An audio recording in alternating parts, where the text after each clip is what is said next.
Hello guys, welcome to NCM Stories. Today we are going to talk about the heartbreaking story of General Ibrahim Babajida and how he became the head of state in Nigeria. If you're new to the channel, do well to subscribe and get notified when we upload a new video. On August 27, 1985, Major General Ibrahim Babajida becomes head of state. He overthrows Major General Muhammadu Buhari in a palace coup. In his inaugural speech, he criticizes Buhari's regime for being too rigid and prefers a flexible approach. He says, "I'm pleased to take this opportunity to declare once again, therefore, that this administration attaches the greatest importance to constructive and helpful criticisms as well as the freedom of the press, and to declare further that the administration also attaches the greatest importance of fundamental human rights." He appoints Major General Sani Abacha as Chief of Army Staff as a reward for his crucial support during the coup. The following year, Babajida and his Armed Force Ruling Council begin plans for transition to civilian rule, setting October 1990 as the date for this return. He lifts the ban on political activities which had been in place since 1983 and legalizes the formation of two parties, the National Republican Convention (NRC) and the Social Democratic Party (SDP). He then urges all Nigerians to join either of the parties. In 1987, the National Electoral Council (NEC) is established and tasked with the process of overseeing all electoral proceedings in the country. But failing to meet the stipulated deadline, the date for the return to civilian rule is changed. Babajida then appoints Ernest Shonikon, a prominent corporate executive from the Southwest region, as head of the Transitional Council and initiates the draft for the Constitution of the Third Republic. The gubernatorial and state legislative elections were conducted in 1991, and in 1992, the presidential primaries for the two parties were held, but the results were cancelled for electoral malpractice. Babajida then proceeded to ban all candidates who participated in the election from contesting again. One of them was Shehu Musa Yar'Adua, a former vice president of Nigeria. The next year, fresh primaries were conducted for both parties, and Chief MKO Abiola, a prominent multimillionaire from the southwest, emerged as the presidential candidate for the SDP, beating prominent politicians like Babagana Kindibe and Atiku Abubakar in the process. Abiola would later take Babagana Kindibe as his running mate. Bashir Tofa, a businessman from the north, became the presidential candidate for the NRC. Unlike Chief MKO, who was widely known throughout the country, Tofa was relatively unknown except in his home state of Kano. And of the two, he was perceived to have closer ties with Babajida and the military. Abiola's political message was an optimistic future for Nigeria, with slogans like "Farewell to poverty" and "At last our rays of hope." One of his intentions was to manage the country's international debts while presenting himself as someone the international community can trust. On the 12th of June 1993, the NEC, led by Professor Humphrey Nwosu, organized one of the freest and fairest elections in the country's history. It made use of the system of voting called the open ballot, or option A4, which allowed voters to vote in the open. Even though the turnout was low, no episode of serious violence was recorded. 2 days later, the first batch of the election results was announced. Abiola wins 19 of 30 states and the Federal Capital Territory. These included all the states of the Southwest, 3 of the 7 states in the Southeast, 5 of the 9 northern states including Kano, Tofa's home state, and 4 out of the 7 states in the Middle Belt. In the end, Abiola won by a 58% majority, 8.3 million of Tofa's 5.9 million, becoming the first Southerner to secure the national mandate. However, this euphoria did not last for long. On the 24th of June 1993, General Ibrahim Babajida annulled the election, citing the issue of vote buying and national security concerns as reasons. It is true that the presidential election was generally seen to be fair, free, and peaceful.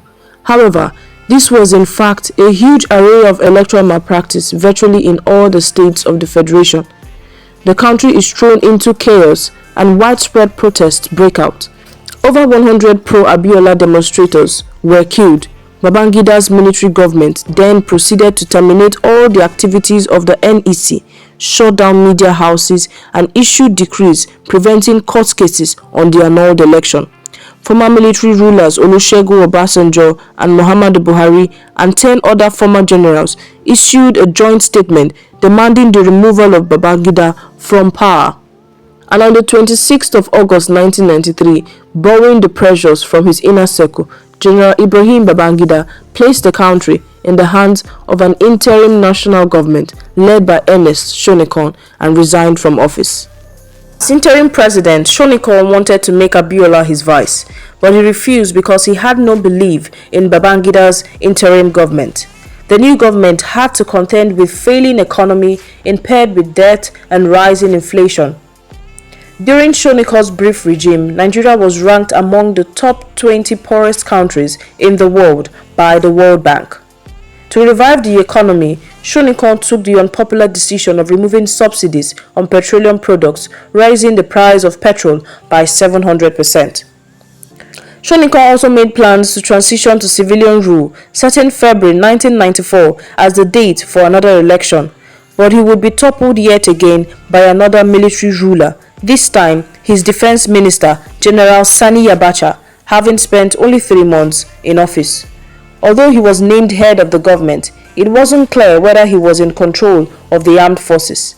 In October 1993, the decree establishing the interim government was ruled out because he was believed in by Babangida after his removal from office. Thus, the new military ruler, General Sani Abacha, was born in Kano, in the northern part of Nigeria on the 20th of September 1943.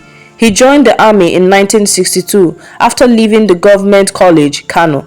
Abacha was by no means academically sound, but he was seen by many as a military genius. In 1993, he became the first Nigerian army officer to attain a full general rank without skipping a single rank.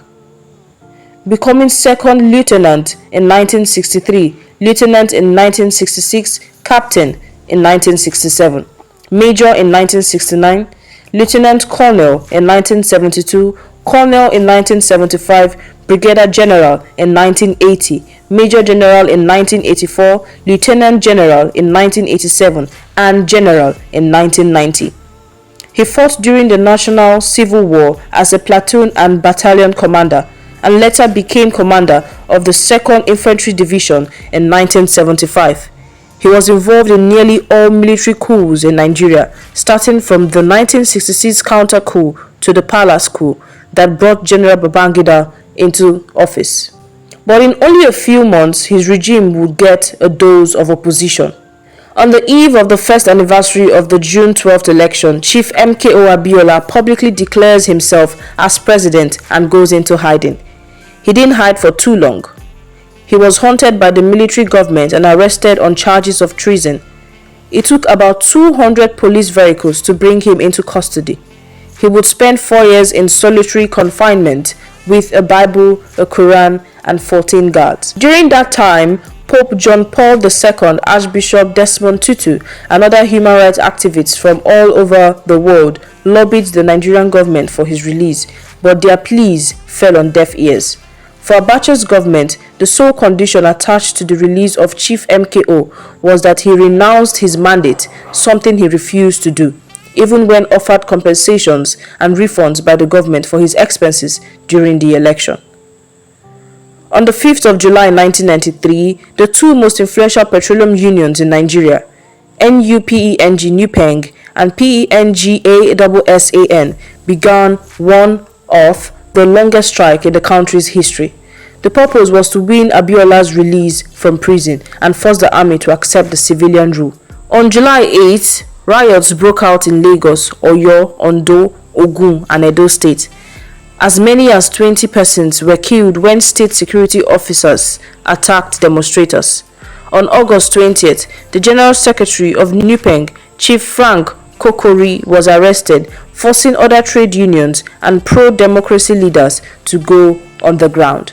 On the 4th of September, the strike was finally called off after a lot of pressure from the government. In the same month, Abacha issued a decree that placed his government above the jurisdiction of the courts, effectively giving him absolute power. Another decree gave him the right to detain anyone for up to 3 months. He then embarked on a mission of destroying every entity that opposed his government. For sake of clarity, we've categorized these entities into 4: the pro-democratic individuals and organizations, the independent press of Nigeria, the enemies within the military, and the enemies of the South. The major political organization that opposed Abacha's regime was the National Democratic Coalition of Nigeria, NADECO. It was marked out by the regime for total annihilation. One after the other, its leaders and big financiers were either arrested, brutally murdered, or driven into exile. On August 19th, NADECO chairman and elder statesman Chief Anthony Enahoro, former Chief of Defense Staff General Alani Akinrade, and Chief Kolenos Adebayo were arrested and later released. Alfred Roraine, one of the major financiers of NADECO, whose home was the meeting place of the organization, was murdered at his residence in Lagos. The family of Chief MKO was not left out, as they felt the full might of Abacha's military junta. Abacha embarked on a full-blown financial persecution of the family. First, the 10 million naira owed to the family by 3 state governments were not paid. Secondly, the junta revoked the family's oil license, and the huge sum of money owed to Abiola's radio network were not paid. On the 4th of June 1996, Kadurat Abiola, the senior wife of Chief MKO and an outspoken member of NADECO, was murdered in her car by unknown assassins in Lagos. Much of the torture and killings during Abacha's rule is attributed to his chief security officer, Major Hamza al-Mustafa, who was often regarded as the angel of death. Abacha had absolute confidence in his abilities and entrusted him with exceptional powers considerably greater than his superiors.